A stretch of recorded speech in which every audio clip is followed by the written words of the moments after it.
Continúan las reacciones en Venezuela luego de haber sido hallados culpables por narcotráfico dos sobrinos de la pareja presidencial.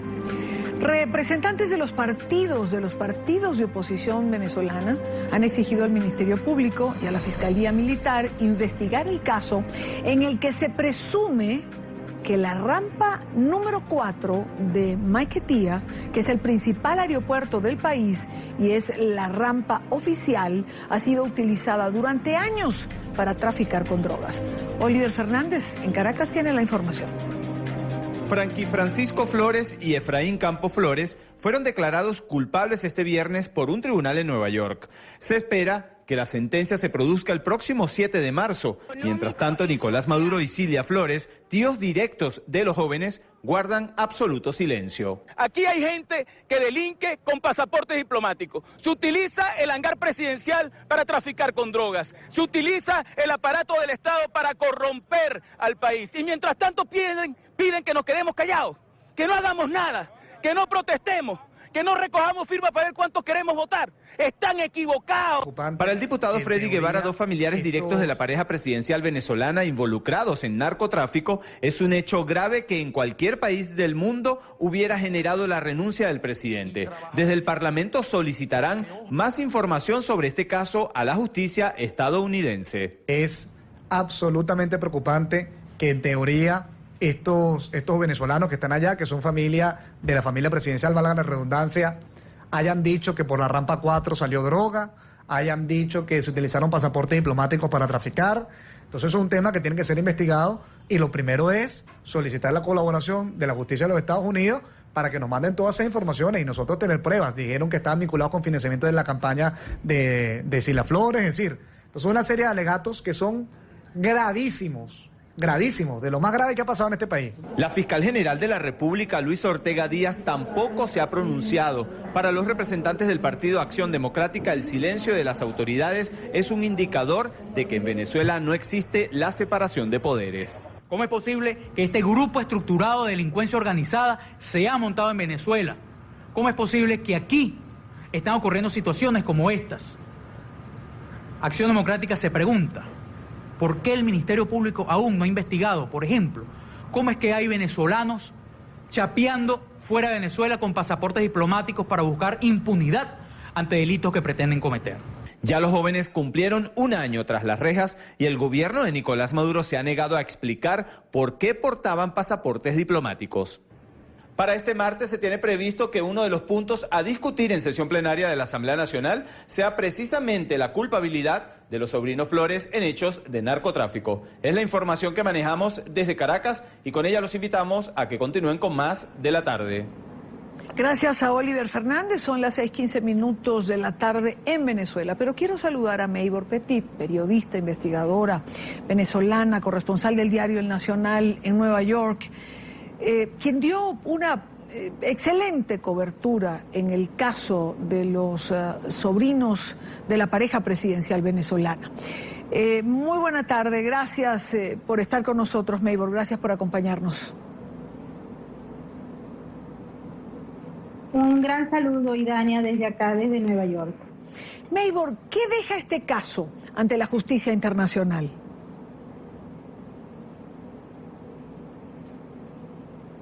Muchísimas dudas en relación a la vinculación que pueda tener el narcotráfico con el gobierno actual venezolano. De más está decirte que durante el juicio, que duró 9 días exactamente, el jurado electo por una gran variedad de ciudadanos neoyorquinos tuvo oportunidad de conocer los elementos que dejan claro la relación que existe entre la estructura de poder político y las organizaciones criminales de narcotráfico internacional. Hay algunos aspectos que han llamado muchísimo la atención y han generado muchísima preocupación. Uno de ellos, que es fundamental, es la utilización del principal aeropuerto venezolano, el aeropuerto Simón Bolívar de Maiquetía, y la rampa 4, el hangar presidencial, para sacar drogas a Honduras y que tenían como destino final a los Estados Unidos.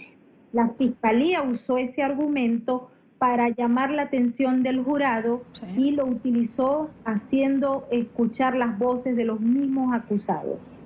¿Alguna posibilidad, Maybor, de que esta rampa 4 pudiese ser utilizada sin que las autoridades se dieran cuenta?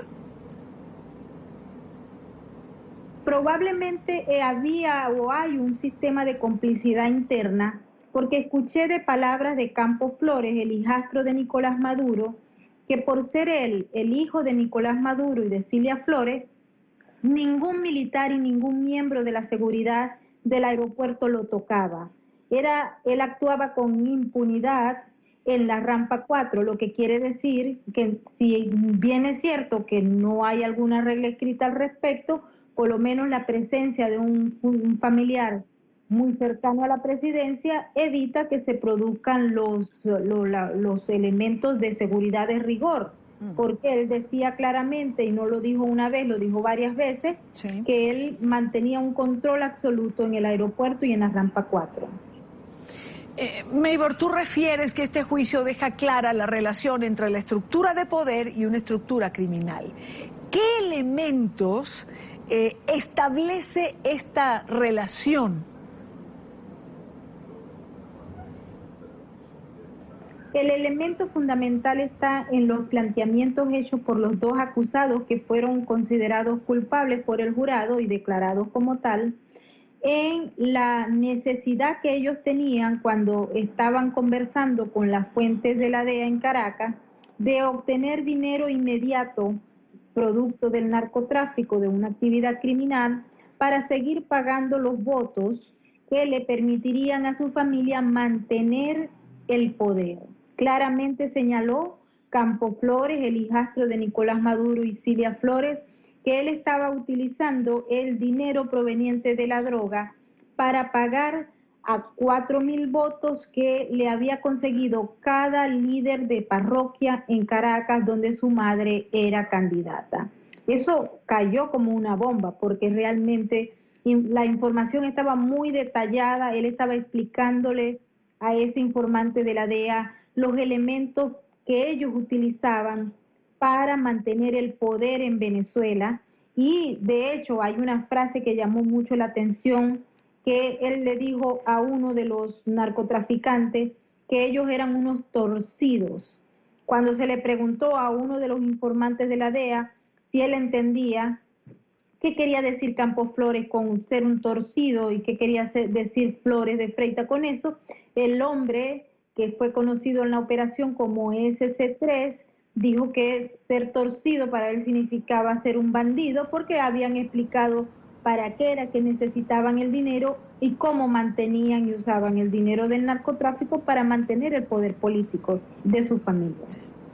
Maybor, en alguna parte del juicio o de las declaraciones de los primos Flores se dejó ver, o lo mencionaron alguna vez, que Cilia Flores o Nicolás Maduro podían tener conocimiento de lo que ellos estaban haciendo. No, ellos nunca dijeron que ni Nicolás Maduro ni Cilia Flores sabían. De hecho, en una de las informaciones que aparece en la declaración de uno de los agentes que entrevistó a los dos acusados cuando fueron arrestados y trasladados a Nueva York desde Haití, aparece una frase que dice: yo dije que todo el dinero era para mi mamá, etcétera, porque me quería resguardar las espaldas, porque a él lo habían robado en una transacción de narcotráfico que había hecho un tiempo atrás, no especificó cuál fecha. Pero sí le dijo: mi mamá y mi papá no saben exactamente lo que yo estaba haciendo, pero yo utilizaba su nombre para protegerme. Eso fue lo que él confesó. Sin embargo, a lo largo de las declaraciones que hacía a los informantes de la DEA y las comunicaciones que mantenía con los testigos cooperantes, sobre todo el ubicado en Honduras y que fue el primero que recibió a estos dos hombres allá en Santa Paula, eran justamente elementos que señalaban que estos señores tenían por lo menos un dominio, aunque no se especifica claramente que hubiese una comunicación directa entre ellos y la familia, es decir, Cilia Flores y Nicolás Maduro. En todo caso, el que lo sepan o no, es decir, a nivel internacional, que la duda quede sobre un posible conocimiento es lo suficientemente grave. Claro, y recuerda que esas evidencias fueron esencialmente producidas por unos informantes que, si bien eran unos narcotraficantes, etcétera, utilizaron unos mecanismos de seguridad que permitieron proteger esas evidencias y ser utilizadas, y ahora quedan como el registro de la relación que existía entre estos dos familiares de la pareja presidencial y el narcotráfico internacional.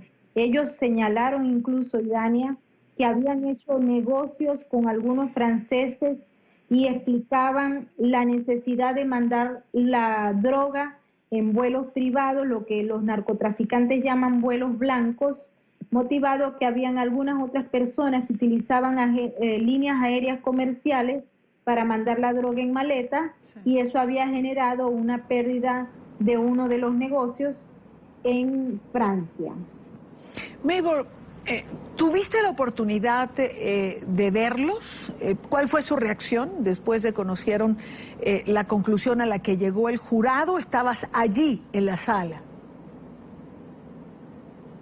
Sí, yo estaba muy cerca de Campo Flores, estaba sentada en una banca prácticamente diagonal donde se sienta la prensa, y tuvimos oportunidad de observar su cara. Él quedó en shock cuando el jefe del jurado informó que los dos acusados, por decisión unánime del jurado, eran culpables de los delitos por los cuales habían sido juzgados. Y Campo Flores miraba hacia la pared, no pestañeó, no expresó ninguna emoción, ni tristeza, ni alegría en lo absoluto. Él quedó como una estampa, al igual que su primo. Déjame decirte que a lo largo del juicio, Efraín Campo Flores había estado muy sonriente, hasta romántico, le daba besos a su esposa que estuvo allí la primera semana del juicio. Sí. Pero el último día, pues obviamente, me imagino que con las informaciones que le había suministrado la defensa, pues el hombre cambió la cara y se mantuvo impávido y sin mostrar ni alegría, ni tristeza, ni emoción, ni absolutamente nada. Él quedó congelado. Maybor, una de las preguntas que se hace la gente es ¿por qué hay que esperar hasta marzo para conocer la sentencia?